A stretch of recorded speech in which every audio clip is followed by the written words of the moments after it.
संतों को देखकर प्रणाम करता है। देखिए, माता पिता के संस्कार बच्चों में इसी प्रकार आया होता है। बच्चे बड़े बड़े कॉन्वेंट स्कूल में पढ़ते जरूर हैं, लेकिन माता पिता गुरुजनों के चरण छूने के लिए कहोगे तो चरण छूना ही नहीं आता है। आजकल एक नया फैशन चला है, चरण छूने की कहोगे तो घोटू को छू लेते खड़े खड़े। प्यार से बोले जैसे दूर से। चरण क्यों छुआ जाता है, चरण छूने से क्या लाभ है, मैं आगे कथा में बताऊंगा, प्रसंग आएगा। भक्तों, अपना परिचय देते हैं ध्रुव और कहते हैं मैं जंगल में परमात्मा को प्रकट करने जा रहा हूं। बोले बेटा, जंगल में परमात्मा को प्रकट करने जा रहे हैं? अरे जंगली जानवर तुम्हें खा जाएंगे, तुम्हारा बाल हो कर लेंगे। किसने कहा है परमात्मा जंगल में पाए जाते रहते? बोले मेरी माँ ने कहा है कि परमात्मा जंगल में मिलेंगे। लेकिन बेटा, तुम्हारे माँ ने तुमको नहीं कहा कि तुमको भूख भी लगेगी, प्यास भी लगेगी, जंगल में क्या खाओगे, क्या पियोगे? बालक ध्रुव कहने लगा, महात्मा जी, मेरी माँ ने कहा। क्या कहा तुम्हारी माँ ने? मेरी माँ कहती है कि जब मेरा जन्म नहीं हुआ था ना, तब मैं माँ के पेट में जब था तो मेरा बंसी वाला मुझे भोजन माँ के पेट में पहुंचाते थे। अच्छा, तुमको इतना कुछ पता है? अच्छा बताओ, तुम्हारी माँ ने तुम्हें क्या क्या बताया? तो बालक ध्रुव बड़ा सुंदर कह रहे हैं, जब दांत नहीं तब दूध दिए, अब दांत दई तो को अन्न भी दई है। जब दांत नहीं थे तो उस समय माँ के स्तन में दूध पहले आता है और बालक का जन्म बाद में होता है। प्यारे से बोलो जय श्री कृष्ण। बंसी वाला जानता है ये जो जीव आ रहा है, जीवात्मा, इसके खाने पीने की व्यवस्था पहले कर दो। जब दांत नहीं तब दूध दियो, और दांत दई अब तो को अन्न दई है। जल में थल में पशु पक्षी में सबकी सुधिले तब तेरी हुलई है। जल में थल में पशु पक्षी में, आप ईमानदारी से बताइए, जल में जो करोड़ों जीव जंतु हैं कैसे जीवित है? हम लोग घरों में जब एक एक्वेरियम लगाते हैं, मछली दिखाने के लिए बनाते हैं, शीशे में रखते हैं, तो उसको अगर 2 टाइम भोजन ना दो ना तो मछली मर जाती। हफ्ते 10 दिन में पानी ना बदलो ना, मछलियां मर जाती। तो जरा सोचिए, इतना बड़ा समुद्र और उसमें करोड़ों जीव जंतु रह रहे हैं, उनको भोजन कौन पहुंचा रहा है? हम लोग तो नहीं पहुंचा रहे। करोड़ों पक्षी आकाश में हैं, क्या इनको हम लोग दाना डाल रहे हैं? नहीं, हम डालते हैं तो 1-2 को डालते हैं, और वो भी रोज नहीं डालते। तो इसलिए कह रहे हैं वो सबकी सुधि लेते हैं। हम लोग जब किसी की मदद करते हैं ना तो देखते हैं, अरे ये मेरा अपना है कि नहीं, ये मेरी जाति का है कि नहीं। लेकिन परमात्मा जाति पाति नहीं देखते। जाने को देत अनजाने को देत, जहान को देत वो तो विधई है। रे मन मूर्ख सोच करे क्या, सोच करे कछु हाथ न आए।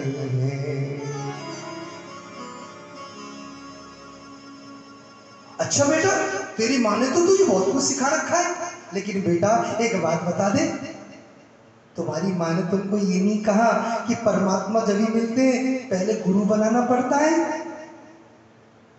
क्यों?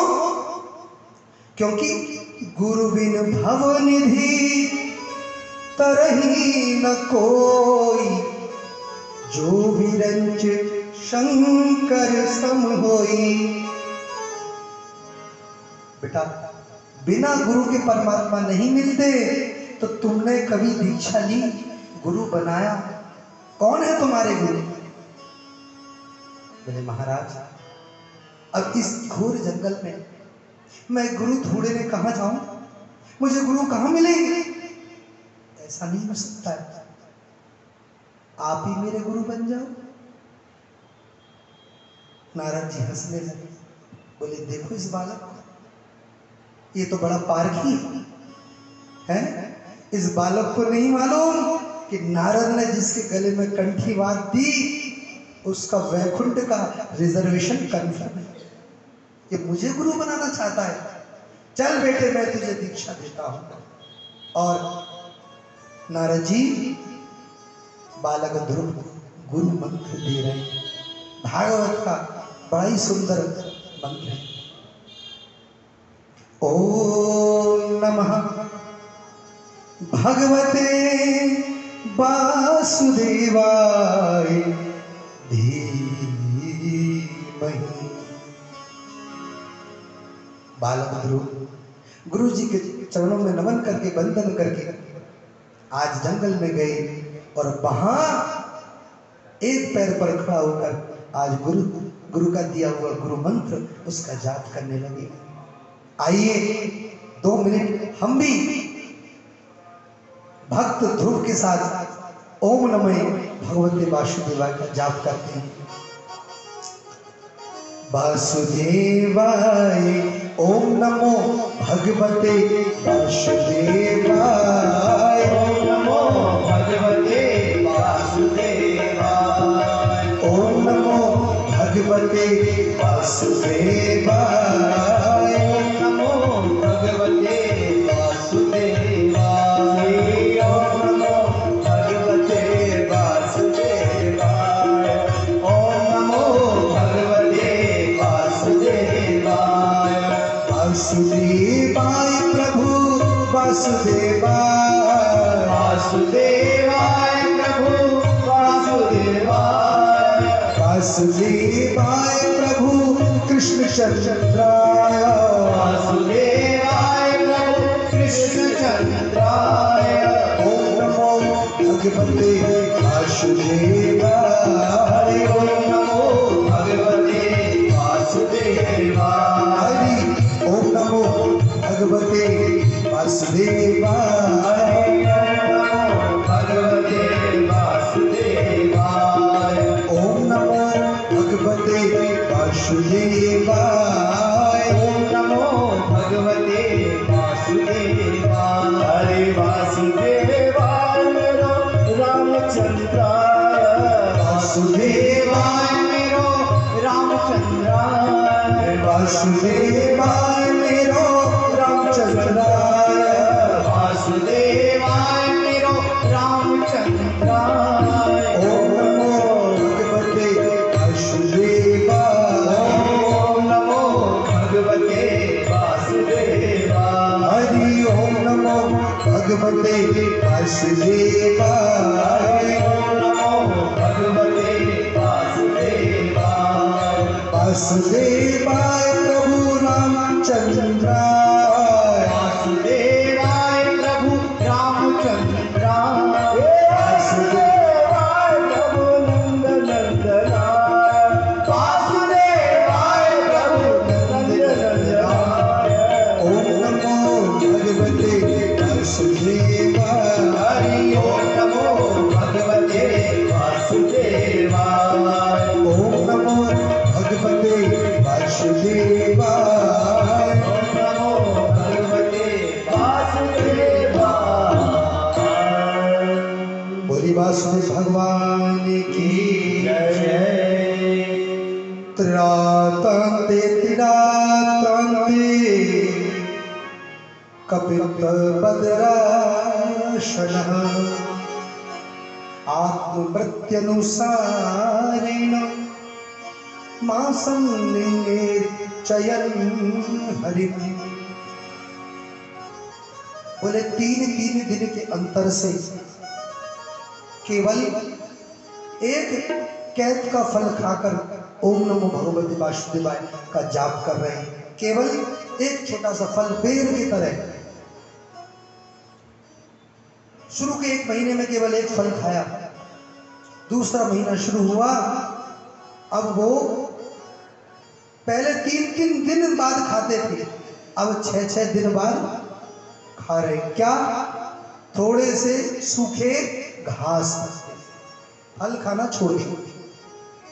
अगला महीना बीत गया और तीसरे महीने में अब 3 दिन और बढ़ा दिया। 9 दिन बाद अब केवल जल पी रहे हैं, केवल एक घूंट। तीसरा महीना पूर्ण हुआ और चौथे महीने में 12 दिन बाद केवल श्वास ले रहे हैं, भोजन और पानी त्याग दिया। पंचमी माशनु प्राप्ति जित श्वासो नृपात्मजः विहाय ब्रह्म पदे केना स्थौ स्थाणुरिवाचल। कहते 5वां महीना प्रारंभ हुआ, भक्त ध्रुव ने अब श्वास लेना भी छोड़ दिया। इधर पृथ्वी पर भक्त ध्रुव ने श्वास लेना छोड़ा तो उधर देवलोक में जितने भी देवताएं हैं सबके बाणु अवरुद्ध हो गए, क्योंकि प्राणवायु बहना बंद हो गया। जब भगवान के भक्त श्वास नहीं ले रहे तो कोई दूसरा श्वास कैसे लेगा? सभी देवताओं में हड़कंप मच गया। सभी भगवान ब्रह्मा जी के पास गए, ब्रह्मा जी सबको लेकर भगवान विष्णु के पास गए।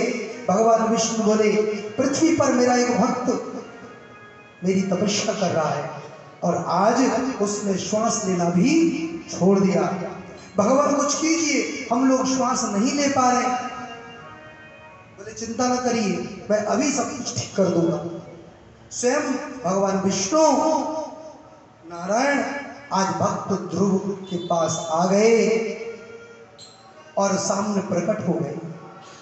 जैसे ही ध्रुव के सामने भगवान प्रकट हुए, अभी तक परमात्मा की जो झांकी ध्रुव के हृदय में थी, नेत्र बंद करके जो भगवान को दर्शन कर रहे थे, एकाएक वो दर्शन, वो छवि विलुप्त हो गई और ध्रुव कहने लगे, मेरे परमात्मा कहाँ चले गए? नेत्र खोल के देखा तो जो झांकी अंतर हृदय में थी वही झांकी आज सामने प्रकट। बोली भक्तवत्सल भगवान की जय। बालक ध्रुव भगवान को एक टक से देख रहे हैं। भगवान भक्त को देख रहे, भक्त भगवान को देख रहे। भगवान कहते, अरे भाई तू कुछ बोल, कुछ मांग, अगर तू कुछ बोलता है तो फिर मैं कुछ बोलूं। लेकिन परमात्मा प्रकट हो गए, परमात्मा से क्या मांगना है भूल गए। प्यार से बोले जैसे। कभी कभार कोई बड़ा व्यक्ति सामने आ जाए ना अचानक, तो बोलती बंद हो जाती है। भगवान विष्णु ने अपना शंख उसके कपोल से स्पर्श करा दिया और जैसे कपोल से गाल से स्पर्श कराया, मानो स्वयं सरस्वती आज ध्रुव के कंठ में आके बैठ गई। सुंदर श्लोकों से परमात्मा का अभिषेक करने लगी, वंदन करने लगी। यो अन्तः प्रविश्य मम वाचमिमां प्रसुप्ता संजीवयत्खिल शक्तिधर सुधाम्ना अन्याश्च हस्त चरण श्रवणात्मकाधि प्राणान् नमो भगवते पुरुषाय तुभ्यम्।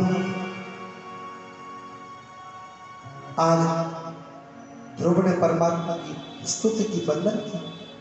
भगवान उसको भक्ति का वरदान देते हैं और कहते हैं, ध्रुव मैं तुझे आशीर्वाद देता हूं कि जब तक सूर्य और चंद्रमा रहेंगे तब तक तू दुनिया में जाना जाएगा, लोग तुझे भी पूजेंगे।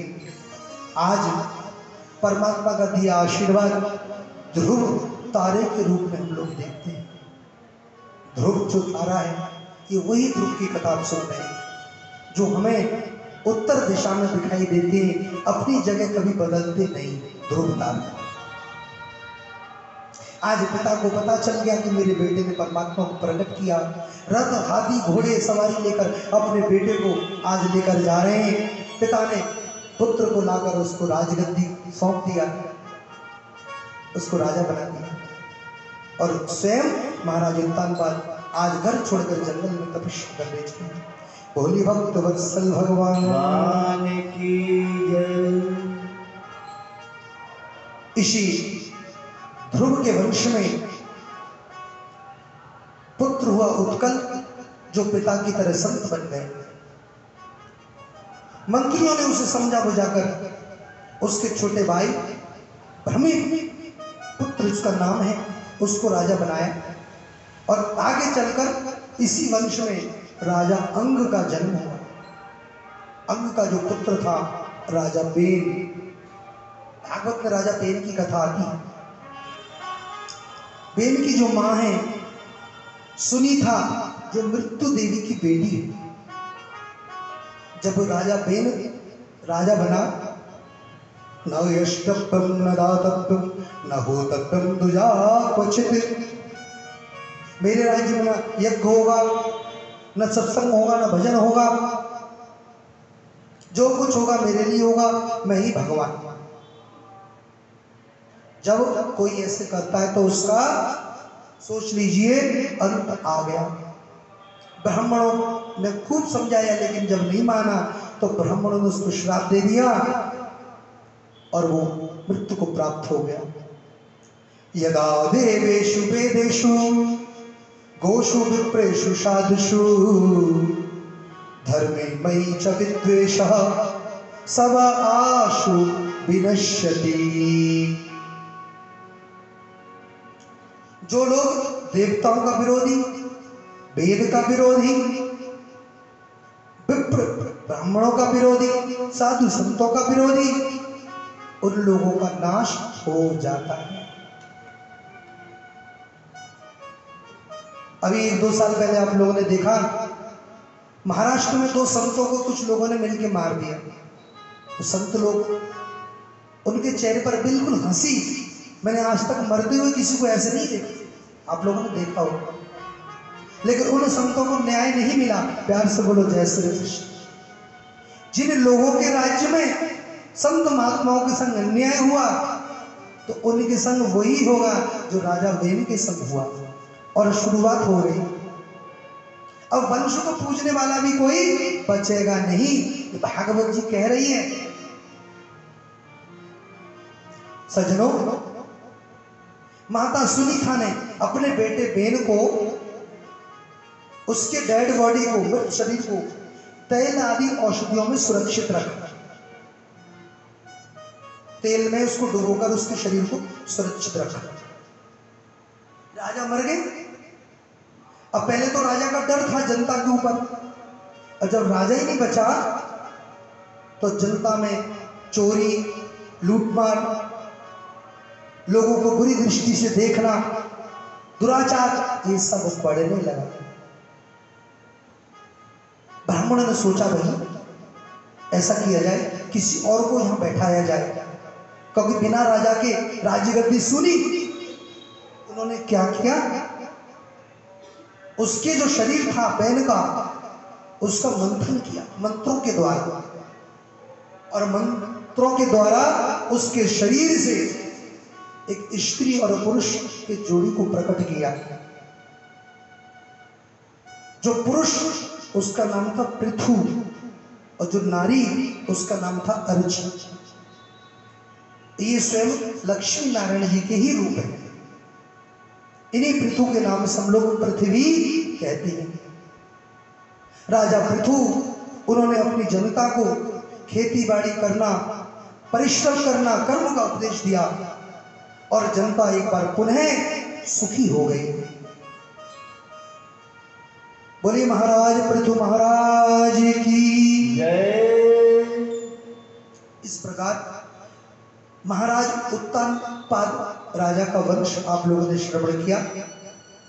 इनके छोटे भाई जिनका नाम है प्रियव्रत, उनके वंश में उनका पुत्र हुआ आग्नेत्र, आग्नेत्र का पुत्र नाभि और नाभि के पुत्र हुए ऋषभदेव, जिनके 100 पुत्र थे। बड़े पुत्र का नाम भरत। एक बार पिता अपने पुत्रों को बिठा के उनसे पूछने लगे, बच्चों एक बात बताओ, मनुष्य का जीवन क्यों मिला है? बोले पिताजी खाने पीने और मौज मस्ती करने के लिए। बोले बेटा, खाने पीने का जो सुख हम इंसानों को मिलता है, बढ़िया बढ़िया सुंदर पकवान, रबड़ी, राजभोग, खीर, खाने का जो स्वाद सुख मिलता है, अरे वो सुख नाली के एक कीड़े को नाली में पड़े हुए मिलता है। एक शुकर कुकर को बलमूत्र खाकर जो स्वाद मिलता है, इंसानों को 56 भोग खा के मिलता है। उनके स्वाद में और तृप्ति में कोई अंतर नहीं है। बेटा, मनुष्य का जीवन केवल खाने पीने के लिए नहीं, संतान उत्पत्ति करने के लिए नहीं। अगर संतान उत्पत्ति करना ही श्रेष्ठ कार्य होता तो इंसानों से ज्यादा श्रेष्ठ तो कुतिया है, सुअरिया है, जो एक बार में 4 से 6 दर्जन पर बच्चे जन्म देती है। तो वो इंसानों से ज्यादा श्रेष्ठ हुई कि नहीं? लेकिन नहीं, इंसान बनना श्रेष्ठ इसलिए क्योंकि हमको बुद्धि विवेक है। परमात्मा का हम लोग भजन कर सकते हैं, एक शुकर कुकर के योनि में भजन नहीं किया जा सकता। सज्जनों, आज 89 बच्चों ने उसी दिन घर छोड़कर जंगल तपस्या करने चले गए। बचे 11 पुत्र। इनमें बड़े पुत्र हैं जिनका नाम है भरत, और 9 इनके भाई जिनको हम लोग कहते हैं 9 योगेश्वर। अंतिम दिन में कथा सुनाऊंगा। बच्चे 2 भाई, बड़े भरत और एक छोटा भाई। बड़े पुत्र को राजगद्दी देकर पिता ऋषभदेव जंगल में तपस्या करने चले गए। एक दिन भरत सोचने लगे, मेरे पिता मुझे राजगद्दी देकर स्वयं जंगल चले गए, लगता है मेरे पिता को मुझसे भी कोई बड़ा पद मिल गया है, राज्य से बड़ा पद। क्योंकि इंसान को जब बड़ा पद मिलता है तभी वो दूसरे पद को छोड़ता है। मुझे लगता है जो पद मेरे पिता को मिला है वही मुझे मिलना चाहिए। एक दिन अपने छोटे भाई को बुलाकर राजगद्दी इसको दे दिया और खुद भी पिता की तरह जंगल में जाकर भजन करने लगे। भरत जी सैकड़ों माला दिन में भजन करते, गायत्री का जाप करते। लेकिन एक दिन नदी किनारे एक विचित्र घटना घटी। प्यार से बोलो जय श्री कृष्ण। जय श्री कृष्ण। उन्होंने क्या देखा? एक हिरणी गर्भवती दौड़ती हुई भाग रही है और पीछे एक शेर उसका पीछा कर रहा है। गर्भवती हिरणी अपने प्राणों को बचाने के लिए नदी में कूद गई और नदी में ही उसने अपने बच्चे को जन्म दे दिया। और उसकी मां वो बेचारी जल में डूबकर मर गई, प्राणंत। बच्चा जल में डूबने लगा, भरत जी को दया आ गई। संत वही जिसके भीतर दया हो। अगर हमारे भीतर दया नहीं तो हम इंसान नहीं है। इंसान होने का जो पहला गुण है वो कहा गया है कि भीतर दया होनी चाहिए जीव आत्मा के प्रति। आज भरत ने सोचा मेरा पहला कर्तव्य कि मैं इस डूबते हुए बच्चे को बचाऊंगा। मेरे पिता ने भी मुझे यही ज्ञान का उपदेश दिया।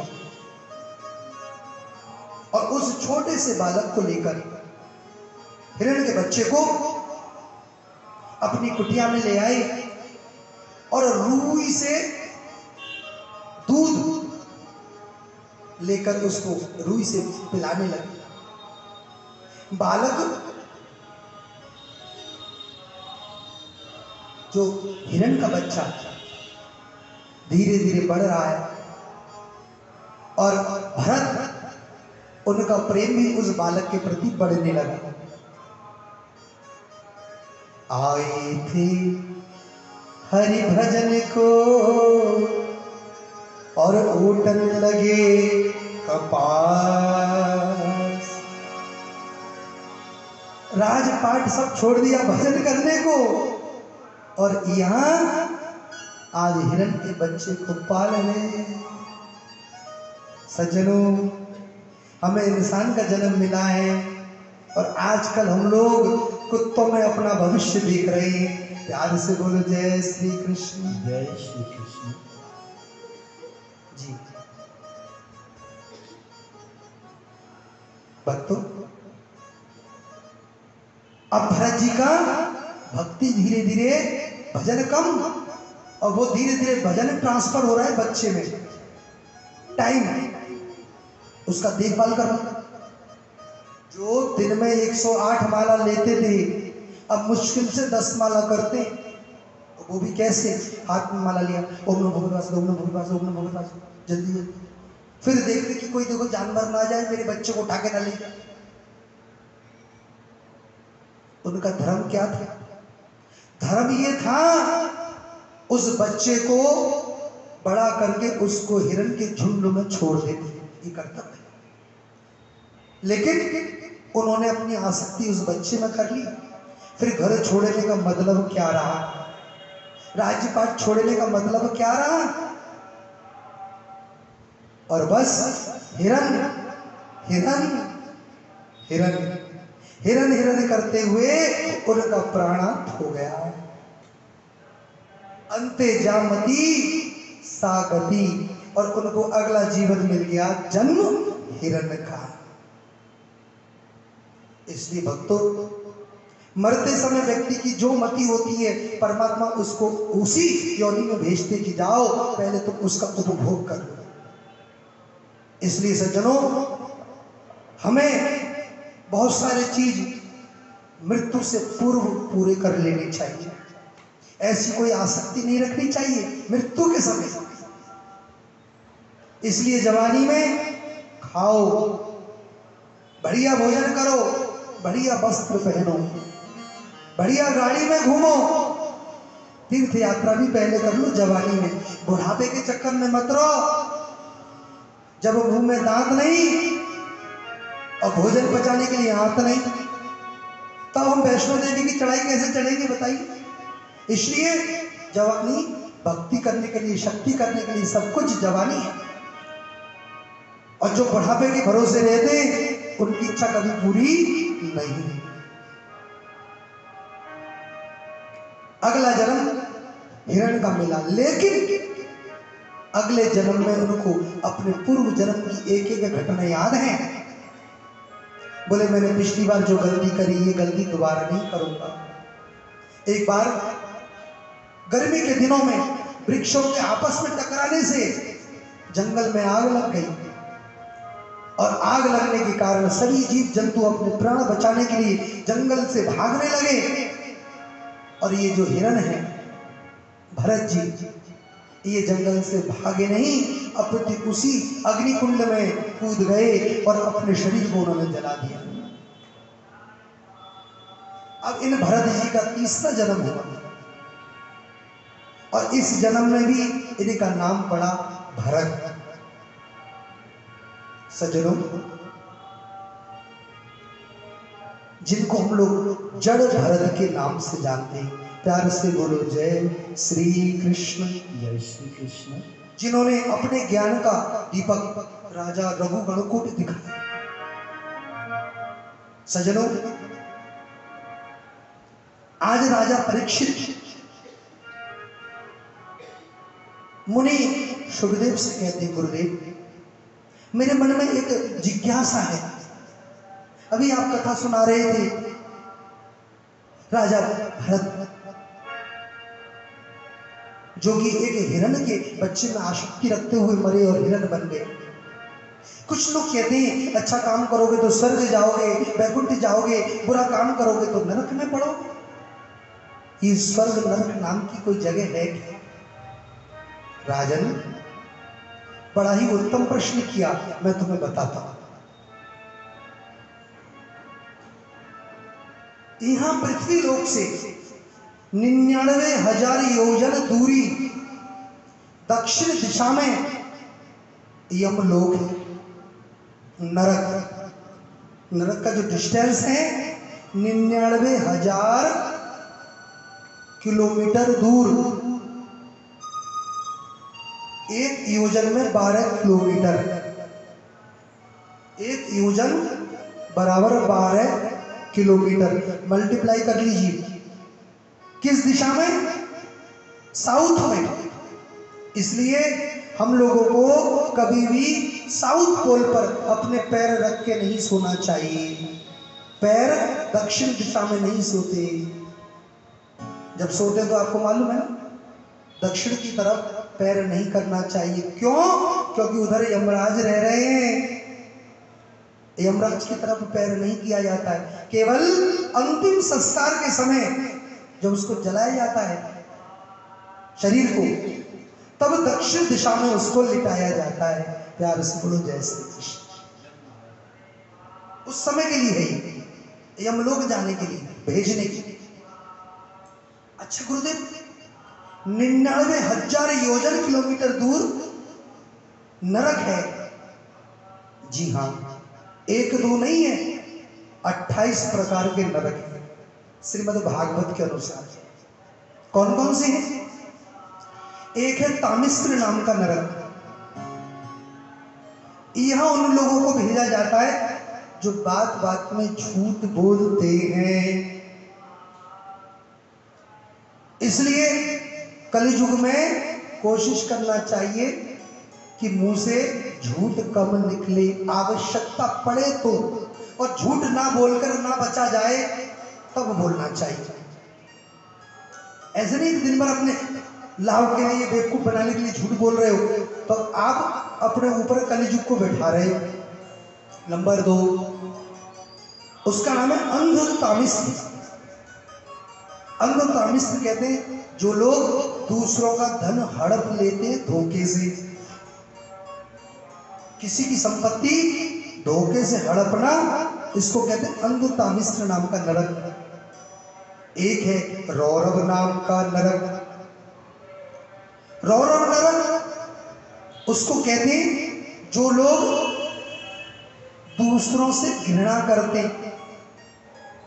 जो लोग घृणा करते हैं उनको रौरव नाम के नरक में डाला जाता है। एक नरक जिसका नाम है कुंभी पाक। यहां उन लोगों को भेजा जाता है जो लोग संडे मंडे करते हैं। संडे मंडे, अंडे डंडे, मांस मछली इनका जो सेवन करते हैं उनको कुंभी पाक नाम के नरक में डाला जाता है। वहां एक 10,000 लीटर की कढ़ाई, जिस पर 1,000 डिग्री सेंटीग्रेड का खौलता हुआ तेल, 1000 डिग्री, और उसमें उस जीवात्मा को धरती से उठाते हैं।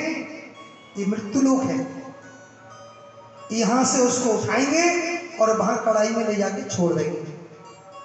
जिंदा उसके शरीर में बढ़िया तरह मसाला लगाया जाता है MDH, और वो जब उसको छौंका लगाया जाता है, मैया रे मैया बचाओ चिल्लाता है, लेकिन बचाता कोई नहीं है।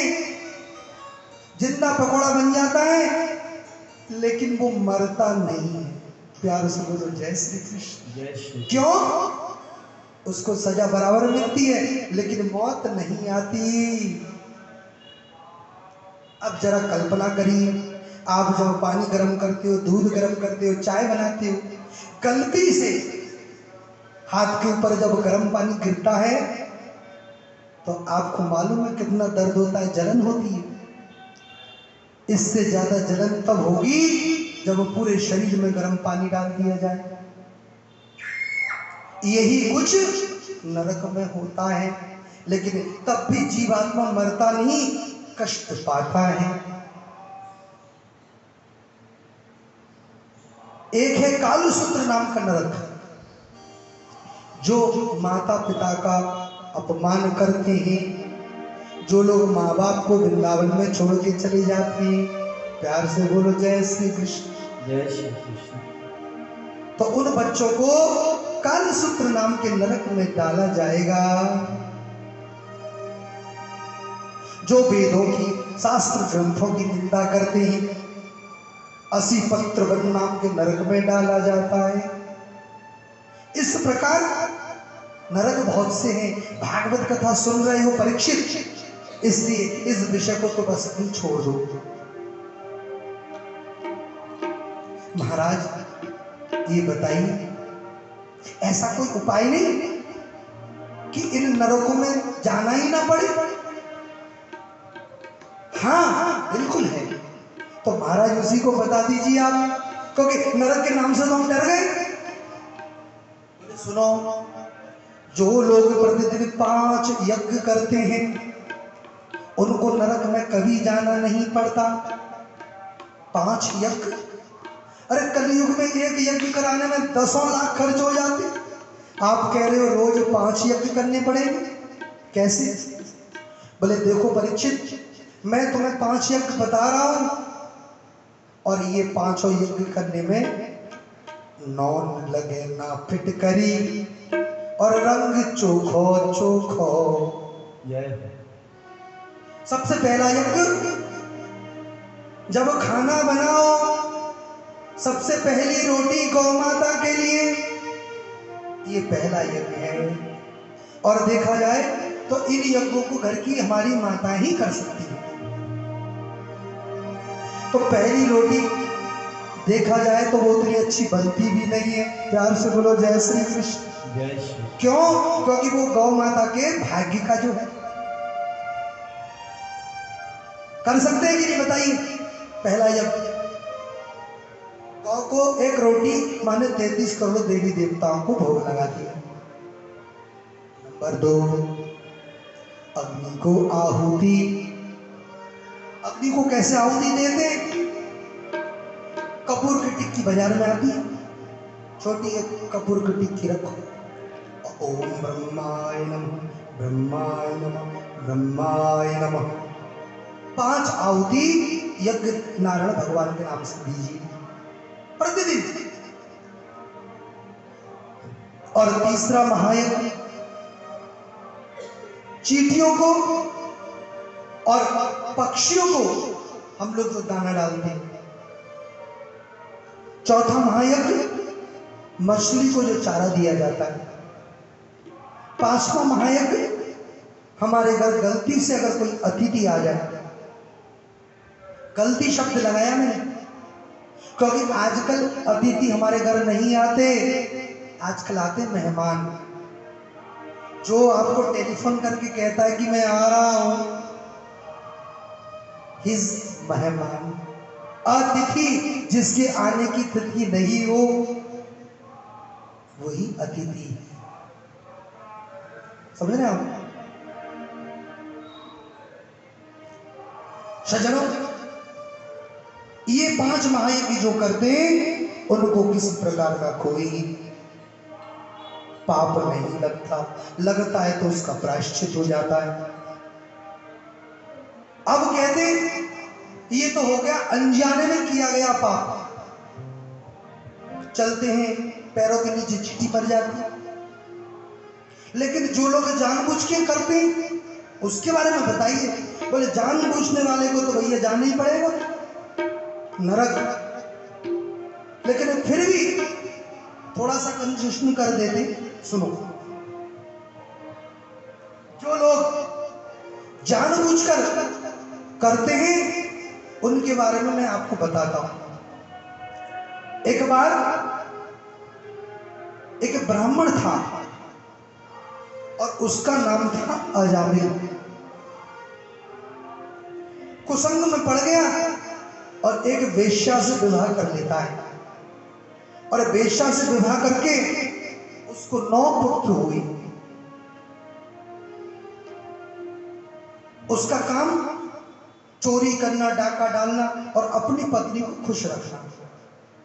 पत्नी ने जो कह दिया, दिन कहा तो दिन और रात बोल दिया तो रात। पत्नी का बड़ा भक्त था वो। एक बार वो कहीं चोरी करने गया तो संध्या के समय कुछ संत लोग उसकी कुटिया से जाने लगे। संत ने सोचा कि संध्या हो गई है, आज रात्रि को यहीं कहीं रुक जाते हैं। नगर के किसी व्यक्ति से कहा, भैया कोई सज्जन व्यक्ति का घर हो तो बताओ, हम रात को वहीं रुक जाएंगे। जिससे पूछा वो व्यक्ति थोड़ा सा दुष्ट स्वभाव का था। उसने कहा, मैं इनको ऐसे घर भेजता हूं कि जहां से ये बेइज्जत करके इनको निकाला जाए। और उनको भेज दिया अजामिल के घर। बोले देखो सामने जो लाल रंग की बिल्डिंग है ना सबसे ऊंची, ये इस नगर के सबसे बड़े महात्मा का घर है। और जब दरवाजा खटखटाया तो उसकी पत्नी निकली। पत्नी बोली, जी कहिए। बोले देवी, हम लोग तीर्थ यात्रा पर जा रहे हैं, रात हो चली, सोच रहे कि यहीं आप ही की कुटिया में आज रहने की इच्छा है, हमें कुछ खाने पीने के लिए दे दो, हम लोग स्वयं पका के बनाएंगे। तो उसको दया आ गई महात्मा देखकर। सोचा मेरा आदमी तो चोरी चकरी करके कितना लूट के लाता है, अरे थोड़ा बहुत संतों को दे देंगे तो क्या जाएगा। कहने लगी, महात्मा जी आपको मालूम नहीं, ये घर इस नगर के सबसे बड़े दुष्ट व्यक्ति, मेरा पति चोर और डाकू, आप लोग गलत परिवार में आ गए हो। बोले बेटी अब जब आ गए सो आ गए, हरी इच्छा। और खाने पीने के लिए दाल चावल सब कुछ व्यवस्था कर दी।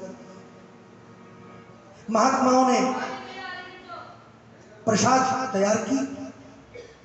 भोजन बनाने के बाद भगवान का भोग लगाया, और जैसे ही गुरुजी अपने चेलों के संग प्रसाद पाने लगे तो कहने लगे, शिष्यों आज हम जो अन्न ग्रहण कर रहे हैं ये बहुत बड़े पापी का अन्न है, इसलिए इस अन्न को ग्रहण करते हुए भगवान से कहो इस पापी का मन बदल जाए।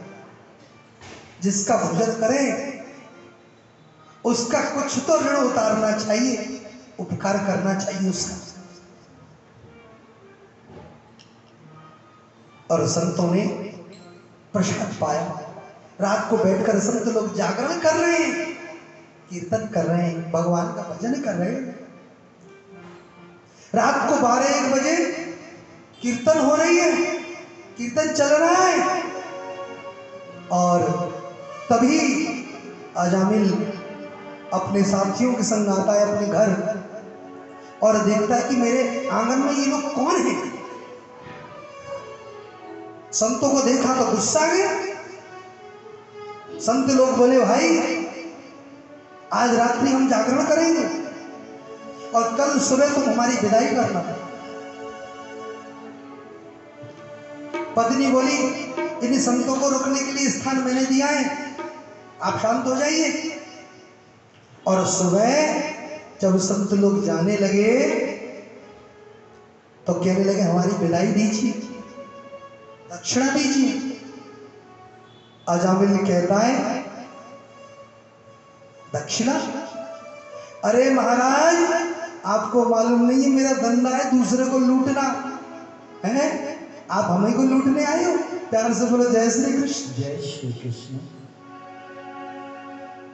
पत्नी बोली, अरे आप इतना कुछ लेकर आए हो, थोड़ा बहुत इनको दे दोगे तो क्या घिस जाएगा, देते क्यों नहीं हो?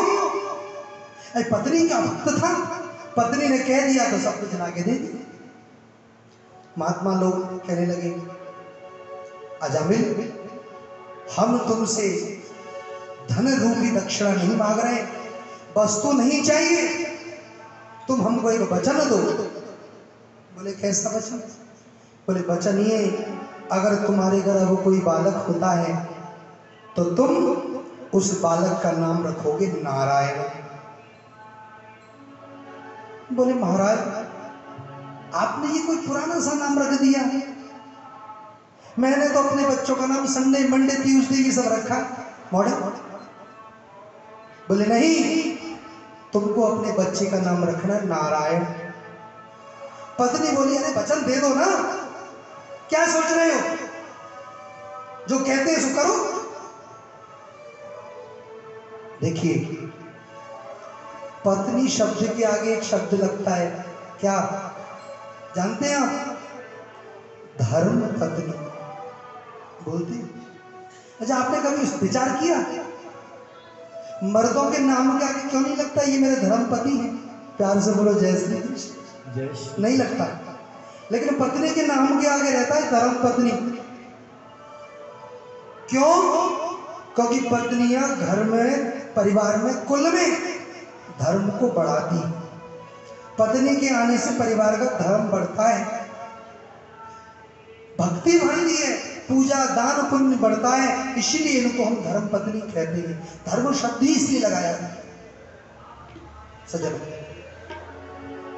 पत्नी के कहने पर उनको वचन दे दिया, सब चली गई और उनके घर उस बालक का जन्म हुआ। पिता ने पुत्र का नाम रखा नारायण। अब तो खाते पीते उठते बैठते, नारायण बेटा इधर आ, अरे पापा के पास बैठ, तू कहां चला जाता है? अरे तुझे देखता नहीं हो तो मेरा मन नहीं लगता बेटा। घर में या तो सबसे बड़ा वाला लाडला होता है या फिर सबसे छोटा वाला, बीच के तो बीच में ही रह जाते। अब नारायण नारायण नारायण नारायण, परमात्मा का नाम कैसे भी निकले, संकेत में निकले, परिहास में निकले, मजाक में निकले, अपमान करने में निकले, तो भी उसका लाभ होता है। जैसे सोने की अंगूठी टूट जाए तो सोने की कीमत नहीं गिरती। प्यार से बोलो जय श्री कृष्ण। जय श्री कृष्ण। अंगूठी टूट जाए तो सोने का भाव नहीं गिरता, बाजार में उसकी वही कीमत होती है जो कीमत उसकी पहले थी। सजनों, एक बार यमदूत उसको लेने आए। यमदूत को देखकर वो डर गया और बेटे को बुलाने लगा, बेटा नारायण कहाँ है तू? देख देख मुझे लेने कौन आया है, मुझे बचा बेटा, मुझे बचा। और नारायण कह के जैसे बुलाया तो मेरे नारायण के भक्त उनको लेने आ गए। भगवान नारायण के दूत, एक तरफ यमदूत खड़े और दूसरे तरफ भगवान विष्णु के दूत, और दोनों दूतों में आपस में झगड़ा होने लगा।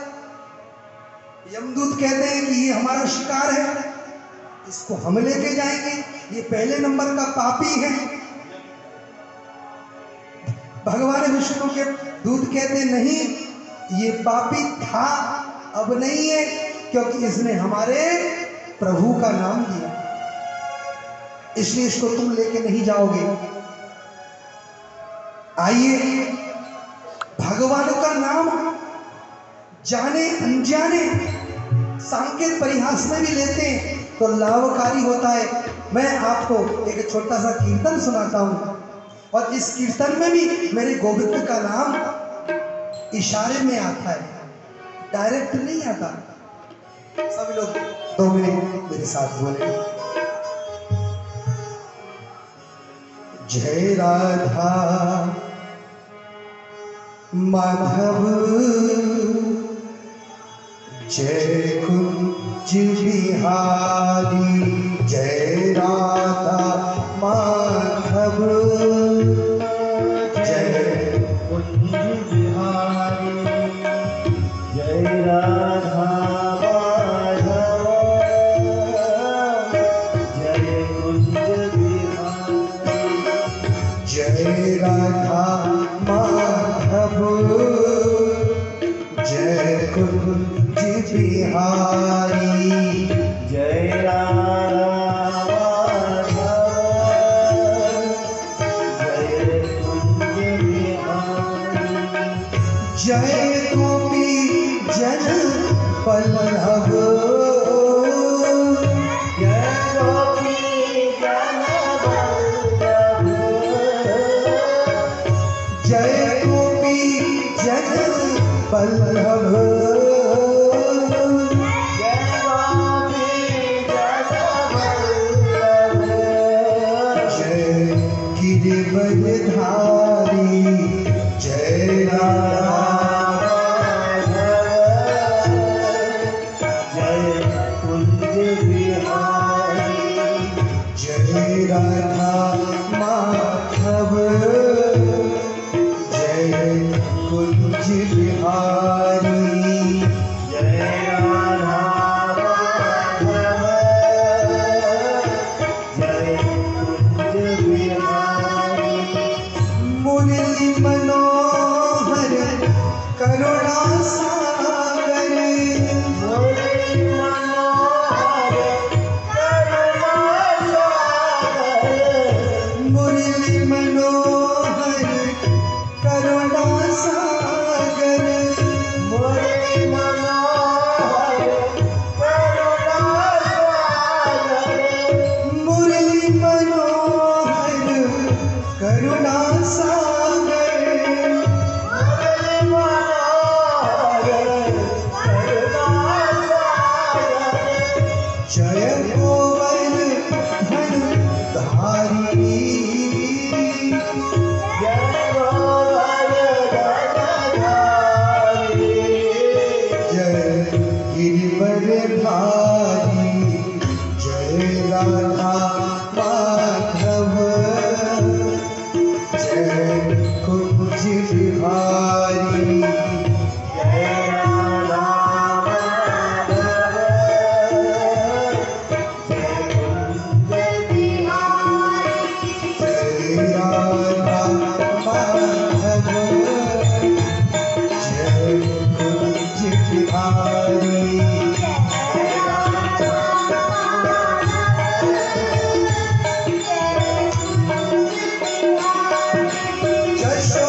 यशोदनंदन ब्रिज जनरंजन।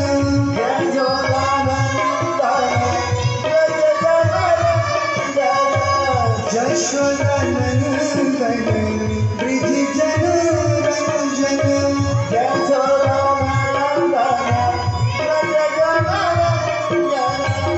यशोदनंदन ब्रिज जनरंजन।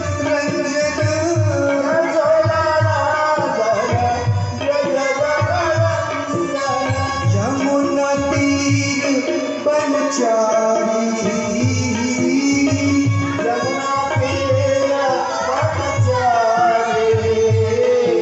जय गिरिवरधारी। जय राधा माधव हरि बोल। जय राधा माधव जय कुंज बिहारी। हरे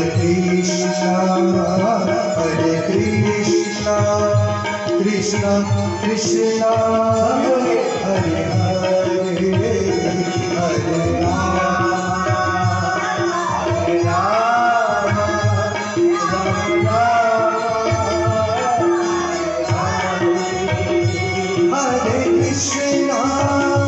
हरे कृष्णा कृष्णा कृष्णा हरे हरे हरे राम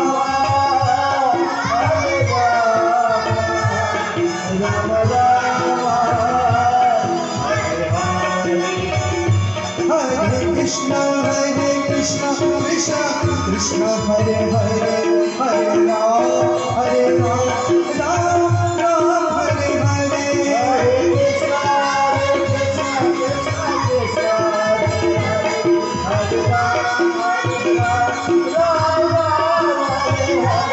हरे कृष्ण कृष्ण कृष्ण हरे हरे हरे राम राम हरे हरे हरे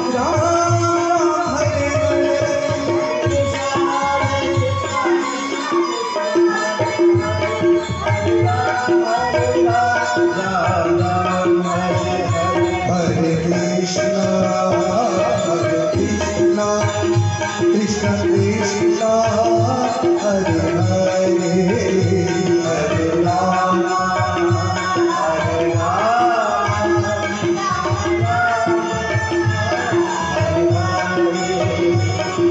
कृष्ण कृष्ण कृष्ण हरे हरे हरे राम राम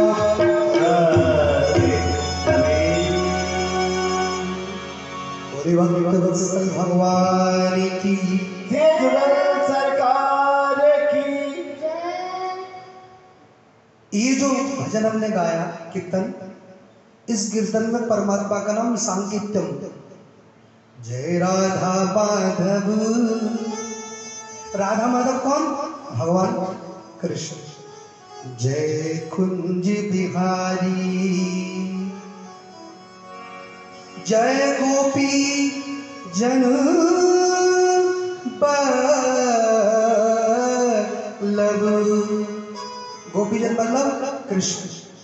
जय गिरिवरधारी, और गिरधरधारी कौन? भगवान कृष्ण। जशोदानंदन ब्रिज जन रंजन, यशोदानंदन कौन? भगवान कृष्ण। यमुना बीन बनचारी, जय कुंज बिहारी।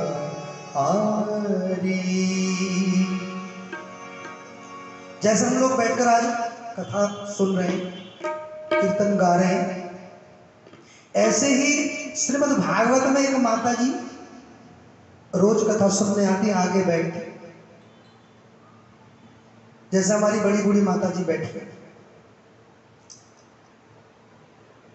सबसे आगे आगे बैठना, कथा में पहले आना और अंत में जाना। तो जो व्यास जी कथा कीर्तन करा रहे, उस कीर्तन को माता जी बोलती तो है, लेकिन आधा बोलती आधा बोलती नहीं। और जब आधा कोई बोले आधा ना बोले, तो तबले की लय टूट जाती। कीर्तन की जो कड़ी है, लाइन है, वो अधूरी रहने से टूट जाती। तो व्यास जी जो थे ना, वो बड़े अटपटे हो जाते थे। इतना मन से मैं कीर्तन कर रहा हूँ, मैया आला बोलती है, फिर चुप हो जाती। एक दिन व्यास जी ने माता जी को टोक दिया, बोले एक तो आप आगे बैठती हो, पीछे बैठती नहीं हो, आगे बैठ के आधा कीर्तन करती हो, पूरा बोलती नहीं। कल से पीछे बैठना, प्यार से बोलो जय श्री कृष्ण।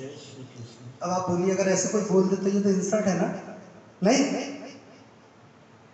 वो बेचारी घर आई रोती हुई, उसकी एक बेटी थी, उसका नाम है चंपा। बेटी अपनी मां से बोली, मां आज क्या व्यास जी ने कोई ऐसा प्रसंग सुनाया जो तुम रो रही हो? बोले बेटी प्रसंग नहीं सुनाया, आज तो व्यास जी ने मुझे ही रुलाया और किसी को नहीं रुलाया। क्या हो गया? बोले वो व्यास जी कीर्तन करते हैं ना, मैं कीर्तन करती हूँ, आधा कीर्तन करती हूँ, आधा नहीं करती हूँ, मुझे डांटती। बेटी बोली, चंपा माँ पूरा कीर्तन तुम क्यों नहीं बोलती? पूरा बोला करो ना, आधा क्यों बोलती हो? बोले बेटी क्या बताऊं तुझे, आधे कीर्तन के बाद ना तेरे पिताजी का नाम आता है कीर्तन में। प्यार से बोलो जय श्री कृष्ण। उसके पति का नाम है देवकी नंदन। आइए पहले उस कीर्तन को सुने, वो कीर्तन है क्या। थोड़ी देर उस माता जी के भाव को भी हम सुने। अरे काली अमरदन कंस निकंदन देव की नंदन अब शरणम। काली अमरदन कंस निकंदन देवकी नंदन तव शरणम। काली अमरदन कंस निकंदन देव की नंदन तब शरणम। काली अमरदन देवकी नंदन कंस निकंदन तव शरणम। ये कीर्तन चल रहा है और देवकी नंदन आए तो मैया चुप हो जाए। तो बेटी बोली माँ कल से, अरे ब्याह जी कौन सा कान लगा के सुन रहे, तुम क्या बोल रही हो? अरे मुंह से कुछ भी बोल देना। अरे देवकी नंदन बोलने की क्या जरूरत है? यशोदा नंदन बोल देना, गोपी जन बोल देना। अरे कुछ भी बोल के लय को मिला देना। लय मिलने से कीर्तन पूरा। ब्याह जी को पता नहीं लगे तो ठीक है बेटी चंपा, मैं कल कुछ ना कुछ बोल दूंगी। अब अगले दिन कथा सुनने आई भैया और ब्याह जी ने कीर्तन शुरू कराया। ब्याह जी का तो मूड शुरू में ही खराब हो गया। उन्होंने देखा कि अम्मा जाके फिर बैठ गई। पहले मैंने मैया से कहा पीछे बैठा कर, अब कीर्तन करे और मैया को घूर के देखे। और मैया भी ब्याह जी को घूर के देख रही है आज, क्योंकि आज मैया घर से सोच के आई है कि मुझे क्या बोलना है। तो ब्याह जी क्या बोल रहे हैं और मैया क्या बोल रही है सुनिए। अरे काली अमरदन कंस निकंदन देवकी नंदन तब शरणम। काली अमरदन कंस निकंदन देवकी नंदन तव शरणम। अब मैया बोल रही है पीछे पीछे क्या बोल रही है। काली अमरदन कंस निकंदन चंपा के पापा तब शरणम। काली अमरदन कंस निकंदन चंपा के पापा तब शरणम। चंपा के पापा तब शरणम। चंपा के पापा तब शरणम। अरे चंपा के पापा कौन हुए? देवकी नंदन। इसलिए कहा कि हास परिहास, ठाकुर जी का नाम कैसे भी लो। जैसे मैंने बताया कि सोने की अंगूठी टूट जाए तो उसके दाम नहीं गिरते, तो ठाकुर जी का नाम कैसे भी लो, गिरते लो, उठते लो, मरते लो। मरते लो, जी हाँ। आपने सुना